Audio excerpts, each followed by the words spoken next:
सामने वाला व्यक्ति गुस्सा करके खुद का नुकसान करेगा और हम भी गुस्सा करेंगे तो हमारा भी नुकसान होगा।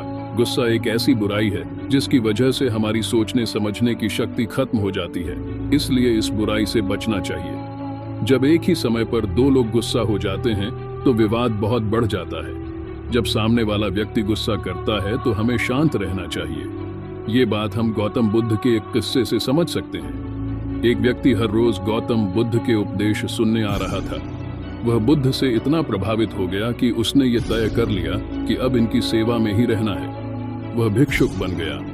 वह व्यक्ति एक प्रतिष्ठित परिवार से था। जब वह भिक्षुक बन गया तो उसके घर में हंगामा हो गया। उसका एक रिश्तेदार इस बात से बहुत गुस्सा हो गया। बुद्ध उपदेश दे रहे थे, कई लोग उनकी बातें सुन रहे थे। उस समय वह व्यक्ति गुस्से में बुद्ध के पास पहुंच गया।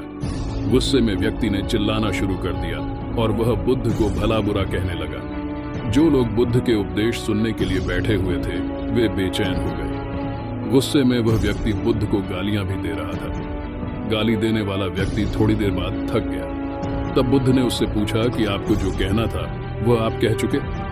उस व्यक्ति ने कहा कि हाँ, मैं कह चुका।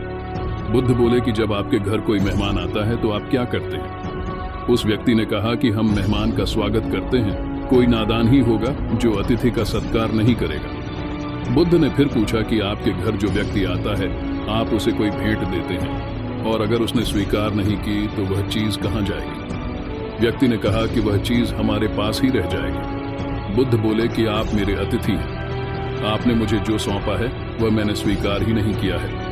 जितने अपशब्द और गालियां आपने मुझे दी हैं मैंने स्वीकार नहीं की तो वह किसके पास गई? आपके पास ही रह गई है। बुद्ध की बातें सुनकर उस व्यक्ति का गुस्सा शांत हो गया।